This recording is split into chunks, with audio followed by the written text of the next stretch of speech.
오늘은 그 이스라엘의 세 번째 왕인 솔로몬을 둘러싼 이야기입니다. 열왕기서는 왕들의 이야기입니다. 우리나라 대한민국에는 조선 왕조 실록이라는 것이 있죠. 이제 그 왕들의 이야기는 정말 흥미진진한 이야기가 많습니다. 우리는 어제 본문에서 다윗 왕의 유언과 죽음에 대해서 함께 보았습니다. 이제 그 뒤를 이은 왕 솔로몬과 그 아들들의 이야기가 이제 열왕기서에서 펼쳐집니다. 다윗 왕의 아들들의 이름들은 역대상 3장에 잘 기록되어 있습니다. 헤브론에서는 6명의 아들이 있었고 또 예루살렘에 와서 13명의 아들들과 많은 첩들을 통해서 아들을 낳은 것으로 기록하고 있습니다. 그 하나님께 정말 칭찬받는 다윗 왕이었지만 그 다윗 왕에게도 자식 교육은 어려운 일이었던 것 같습니다. 첫째 아들 암논은 이복 동생 다말을 겁탈했고 형제 간의 복수극이 일어나고 맙니다. 또 셋째 아들 압살롬은 여러분들 잘 아시다시피 반역을 일으켜서 아버지를 궁에서 내쫓는 그런 일까지 합니다. 다윗은 정말 하나님 마음에 합한 자였고 기도와 말씀에 붙들린 사람이었는데 자식들에 대해서는 정말 안타까운 양육을 한 것을 우리는 성경을 통해 볼 수 있습니다. 오늘은 그 넷째 아들 아도니아에 관한 이야기입니다. 오늘 그 두 번의 대화가 나오죠. 아도니아와 밧세바의 대화, 또 밧세바와 솔로몬의 대화, 이 대화들을 통해서 오늘 우리가 어떻게 믿음 생활을 해가야 되는지 한번 발견해 보길 원합니다. 먼저 13절에서 18절에 아도니아와 밧세바의 대화를 한번 살펴보겠습니다. 13절에서 18절까지 함께 읽겠습니다. 그때 핫깃의 아들 아도니아가 솔로몬의 어머니 밧세바에게 왔습니다. 밧세바가 아도니아에게 물었습니다. 내가 좋은 일로 왔느냐? 그가 대답했습니다. 그렇습니다. 좋은 일로 왔습니다. 아도니아가 덧붙여 말했습니다. 드릴 말씀이 있습니다. 밧세바가 대답했습니다. 말해보아라. 그가 말했습니다. 아시다시피 이 나라는 제 것이었습니다. 온 이스라엘은 제가 다스릴 것으로 기대하고 있었는데 상황이 바뀌어 이 나라가 동생의 것이 됐습니다. 여호와께서 그렇게 하신 것입니다. 이제 제가 한 가지 부탁을 드릴 것이 있는데 부디 거절하지 말아주시기 바랍니다. 밧세바가 말했습니다. 말해보아라. 그러자 아도니아가 말을 이었습니다. 당신의 부탁은 거절하지 않으실 테니 솔로몬 왕께 부탁해 수넴 여자 아비삭을 제 아내로 주십시오. 밧세바가 대답했습니다. 좋다. 내가 너를 위해 왕께 말씀드려 보겠다. 오늘 이 핫깃은 여자입니다. 다윗의 넷째 부인으로 봅니다. 그 아들 아도니아가 지난 우리 4월 1일 큐티에도 등장했었죠. 아버지 다윗이 병중에 있는데 스스로 높이면서 왕이 되겠다고 나선 그 아들이었습니다.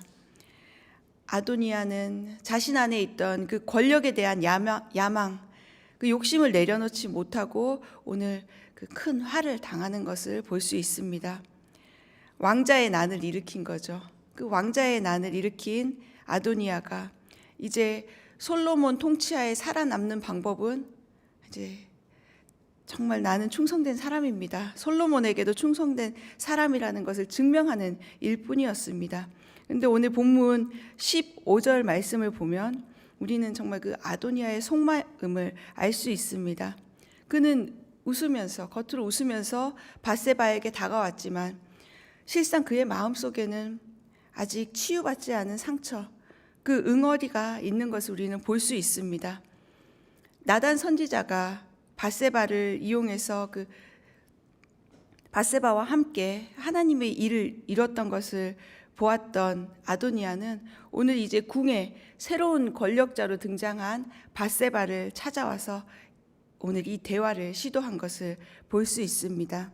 15절을 보면 우리가 잘 이 말을 살펴보면 아도니아가 자기의 억울함을 이야기한 것처럼 납득이 가는 그런 말입니다.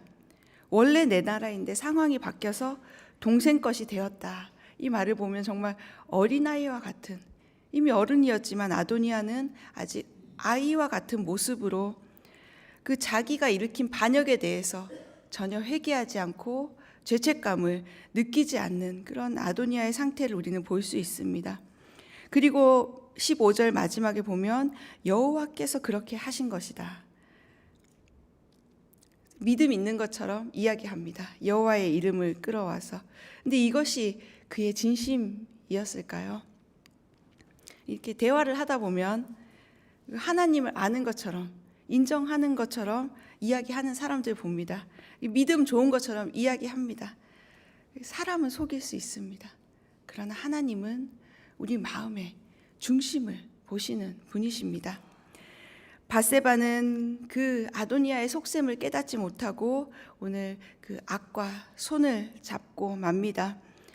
아도니아가 다윗의 후궁이었던 그 아비삭을 요청하는 것은 사실 그냥 보면 윤리적으로 큰 문제가 없어 보이기도 합니다.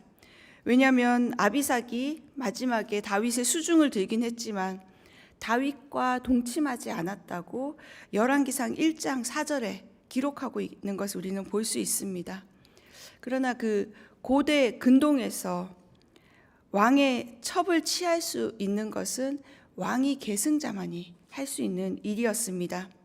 문제가 없어 보이지만 백성들이 보기에는 그 아도니아가 왕의 후계자가 됐다고 인식될 수 있기 때문에 아도니아는 그런 분위기를 이용해서 다시 한번 백성들의 지지를 얻고자 하는 그 야망, 불순한 의도가 있었던 것을 봅니다.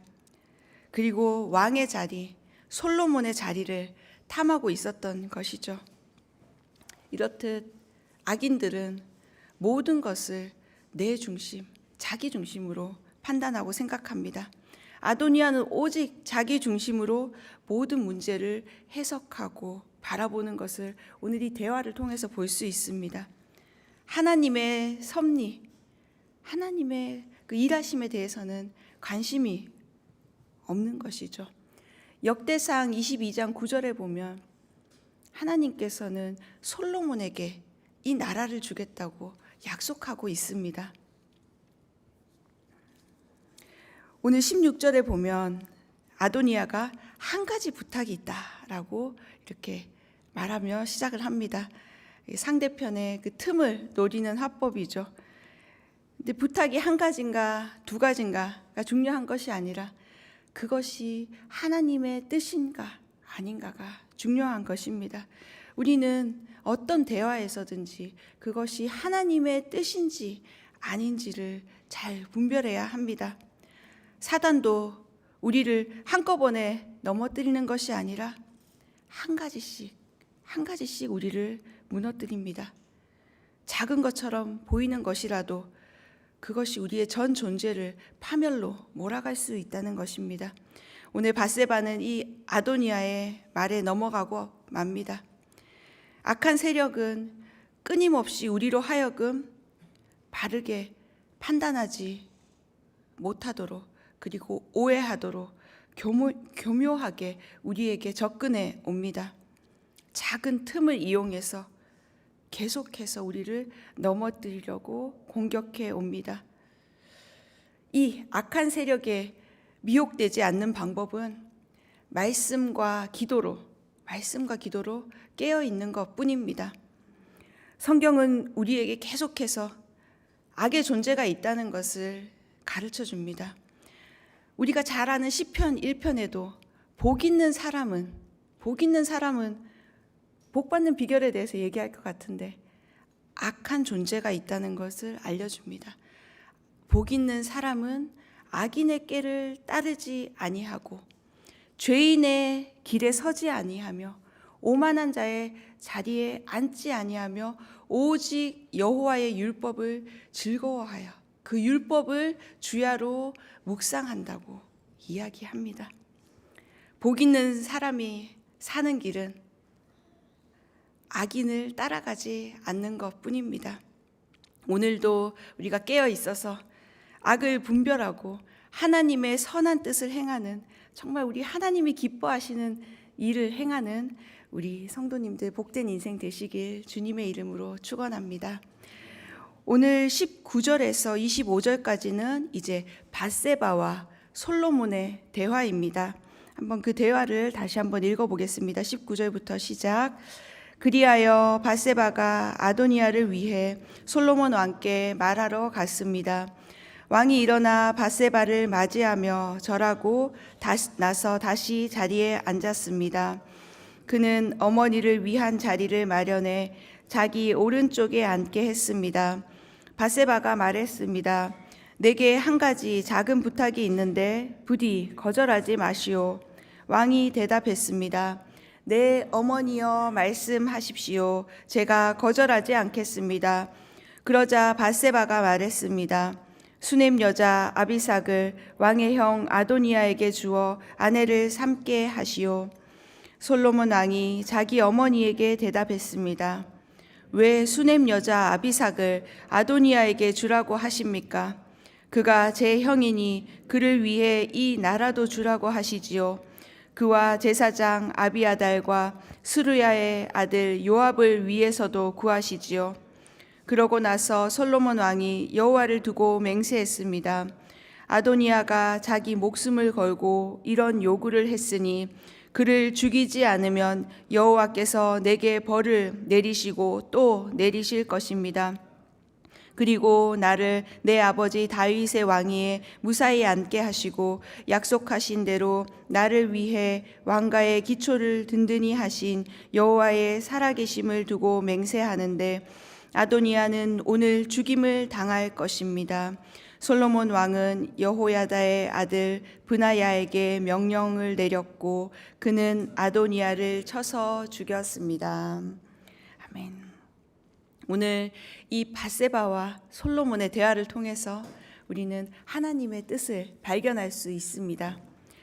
밧세바는 나단 선지자와 동역하여 하나님의 뜻을 따라 행하는 지혜로운 여인이었습니다. 그러나 오늘 이 본문에 나타난 밧세바는 자신이 그 솔로몬 왕에게 무엇을 구하고 있는지조차 모르는 미련한 여자로 그려집니다. 우리 믿음 생활 가운데서도 그렇습니다. 기준을 잃어버리면, 말씀의 기준을 잃어버리면 내 생각으로 판단하게 되면 이런 실수를 저지르게 됩니다. 그래서 언제나 기도보다 내 결정이 앞서지 않도록 늘 영적으로 깨어 있어야 합니다. 우리는 내 중심이 아니라 하나님 중심, 말씀 중심으로 살아가는 사람들입니다. 이 아침에 나와서 말씀 이유가 무엇입니까? 하나님 중심, 하나님께 우리가 맞추기 위해서 이 새벽에 여기 앉아 있는 것입니다. 얼마 전에 저희 교회 청년 중에 한 명이 클래식 기타 연주회를 했습니다. 처음으로 이제 본인 이름으로 공연을 한 것이었습니다. 19살인데요. 대학교 1학년인데 기타를 너무 잘 쳐서 놀랐어요. 손가락이 보이지 않을 정도로 아주 탁월한 연주를 하는 것을 보았습니다. 근데 연주하는 도중에도 계속 그 음을 맞추는 거예요. 기타의 음을. 그걸 이제 조율한다고 하죠. 한 곡을 연주하고 약간만 소리가 안 맞으면 다시 또 미세하게 조정을 하더라고요. 듣는 그 아마추어인 저희는 그게 맞는지 안 맞는지 정확히 잘 모르지만 그 사람은 정확히 그 소리의 그 색감을 알고 있는 것입니다. 그래서 아무리 그 연주를 잘한다 해도 제대로 조율하지 않으면 정확한 소리가 나지 않고 탁월한 연주를 할 수 없습니다. 우리는 매일 아침 하나님 앞에서 우리의 그 삶을 조율해 가야 합니다. 하나님의 말씀을 기준으로 하나님의 마음에 내 생각을 맞추는 그 조율의 시간이 오늘인 것이 이 시간인 것입니다. 최고의 연주자이신 하나님께서 내 삶을 연주하시도록, 그때는 조율할 때는 잡음이 들리면 안 좋죠. 그래서 이 고요한 아침 시간이 가장 좋은 것 같습니다. 오늘 이 밧세바의 어리석음을 솔로몬은 바로 알아차립니다. 아도니아의 그 권력에 대한 야욕과 야망을 솔로몬은 바로 간파한 것이죠. 밧세바도 한 가지 작은 부탁이니 거절하지 말라고 하지만 이것은 결코 작은 일이 아니었습니다. 이 일을 통해 아도니아가 노리는 것은 결국 다윗의 나라, 그 왕의 자리를 노리고 있었던 것입니다. 사단은 끊임없이 하나님 자리를 노립니다. 직접적으로, 간접적으로 계속해서 이 자리를 호시탐탐 노리는 악의 세력이 있습니다. 오늘 솔로몬처럼 우리는 이 영적인 민감함을 가져야 합니다. 그것이 바로 거룩의 힘입니다. 악은 우리 가운데 만연해 있습니다. 우리 주변에 늘 도사리고 있는 것이 바로 악의 존재입니다. 우리가 바로 민감하게 대처하지 않으면 그 작은 죄는 점점 커져서 우리의 공동체를 병들게 하고 썩게 하는 것입니다. 아도니아의 이 무모한 욕심이 결국은 그를 죽음으로 몰고 가는 것을 오늘 볼 수 있죠.